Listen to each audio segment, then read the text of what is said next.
Hello, wonderful person. This is Chris for the Informed Stoner, and today is Wednesday, and it's time for our afternoon news report.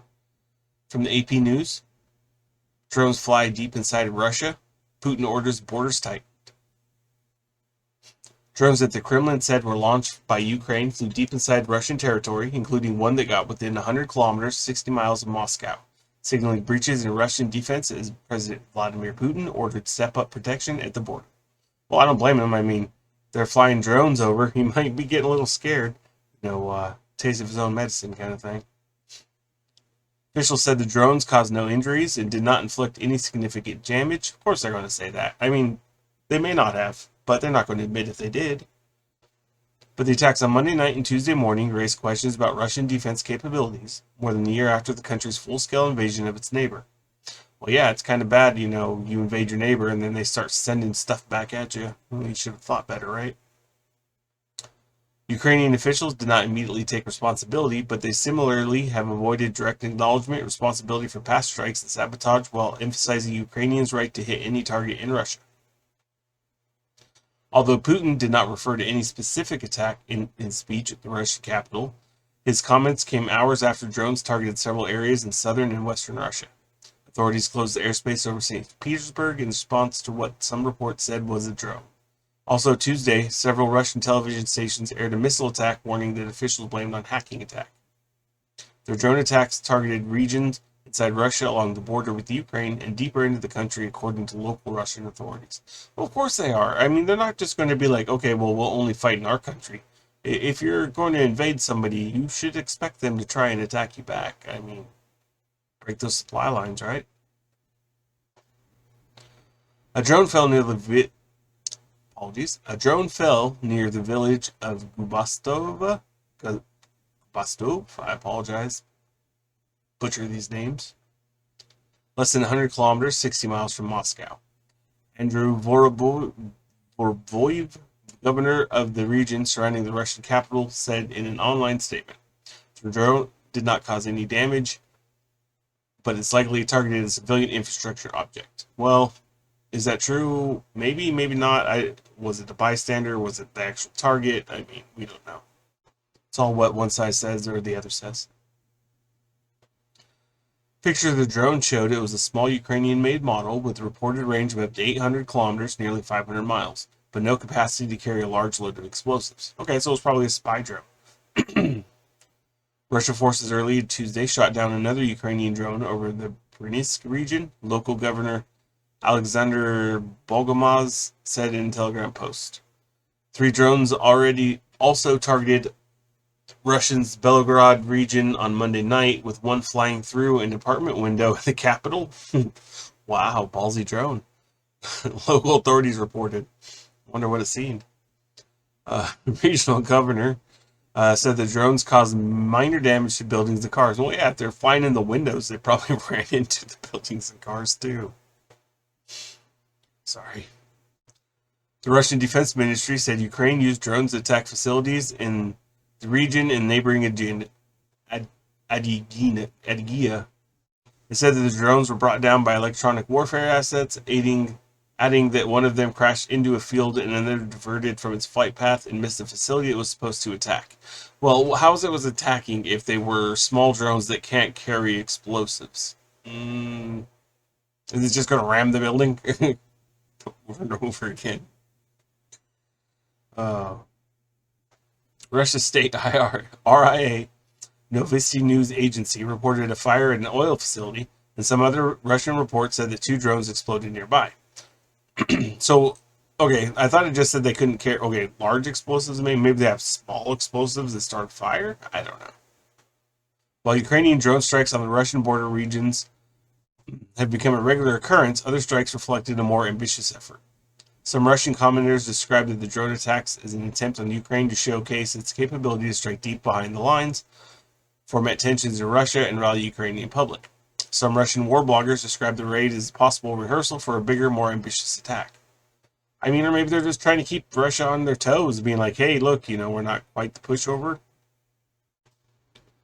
Andrei Medvedev, a commentator with Russian state television who serves as a deputy speaker of Moscow city legislature and runs a popular blog about the war, warned that the drone strikes could be a precursor to wider attacks within Russia and that could accompany Ukraine's attempt to launch a counteroffensive. The strikes of exploding drones on targets behind our lines will be part of that offensive. Adding that Ukraine could try to extend the range of its drones. Well, 500 miles is pretty good range on those drones. I mean, you could get it more, I guess, but I mean, where else are they? I mean, I guess they could go all the way to Moscow, maybe.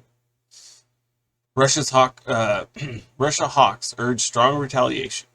Igor Korochenko, a retired Russian army colonel turned military commentator, called for a punching strike on the Ukrainian presidential office in Kiev.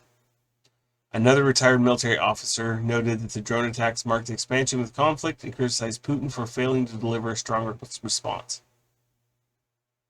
Also on Tuesday, authorities reported that the airspace around St. Petersburg, Russia, second largest city, was temporarily closed, halting all departures and arrival at the main airport. Officials did not give a reason for the move, but some Russian reports claimed that it was triggered by an unidentified drone. The Russian defense military said it was conducting air defense drills in western Russia. Last year, Russian authorities repeatedly reported shooting down Ukrainian drones over annexed Crimea. In December, the Russian military said Ukraine used drones to hit 2 bases for long-range bombers deep inside Russian territory. Okay, well, they're whining about these drones and them being bombed by these drones. Well, weren't they just doing the same thing? I mean, you can't get mad because somebody's doing the same shit you are. It's stupid. Speaking as Russian main security agent, the FSB, Putin urged the service to tighten security on the Ukrainian border. In another development, the fueled tension across Russia on Tuesday, an air raid alarm interrupted the program of several TV channels and radio stations in several regions. Russia's emergency ministry said in an online statement that the announcement was a hoax, resulting from a hacking of the servers of radio stations and TV channels in some regions of the country. Meanwhile, satellite photos analyzed by the Associated Press appeared to show a Russian warplane in Belarus, and the Belarusian guerrillas claimed to have targeted it largely intact. Tuesday, high-resolution images from Planet Labs PVC and Maxar Technologies showed the Russian A-50 early warning and control aircraft after what the Belarusian opposition activists described as an attack on the airbase, Sunday outside the Belarusian capital of Minsk, which we covered. However, a discoloration could be seen on the aircraft's distinctive circular rotordom above its fuselage that could be damaged. Discoloration was seen in the earlier images of the aircraft at the airbase. The Maxar image also showed what appeared to be the vehicles near the airplane as well. Belarusian activists supporting Ukraine alleged that the aircraft was severely damaged. Russian and Belarusian officials did not comment on the claims. Again, we covered this yesterday. Please go and watch that video, and it talks about this whole story. The Belarusian activists supporting in Ukraine, 4 people were killed and 5 others wounded Tuesday by renewed Russian shelling on the southern Ukrainian city of Kherson. Regional governor said in Telegram. A 68-year-old man was also killed as Russian forces shelled a town in Ukraine's northeastern Kharkiv region, governor said. The fiercest fighting continued to be in the eastern areas of Ukraine, where Russia wants control over all the provinces and illegally annexed in September. Ukrainian officials said that Russian forces have deployed additional troops and equipment, including the latest T-90 battle tanks in those areas. In a video address, Ukraine's President Volodymyr Zelensky thanked U.S. industrial for supporting Ukraine and voiced hope for their support in rebuilding the country after the war. Zelensky noted that the country faces a colossal task to restore hundreds of thousands of damaged cities, including whole city industrial productions. Well, it's a horrible war, and it should never happen, and these people are suffering. But I don't think that they can rely on the U.S. to rebuild them. Right now, we kind of need to rebuild ourselves. We have our own problems going on here. I don't mind, giving them help as much as we can, obviously. But we can't be the sole person or people, country, nation to do it. That's just sad facts. But what do y'all think? Leave some comments below. Like and subscribe if you like the video and would like to see more. This has been Chris for the Daily Storm. apologies. This has been Chris for the Informed Stoner with your Wednesday afternoon news report. Have a great afternoon.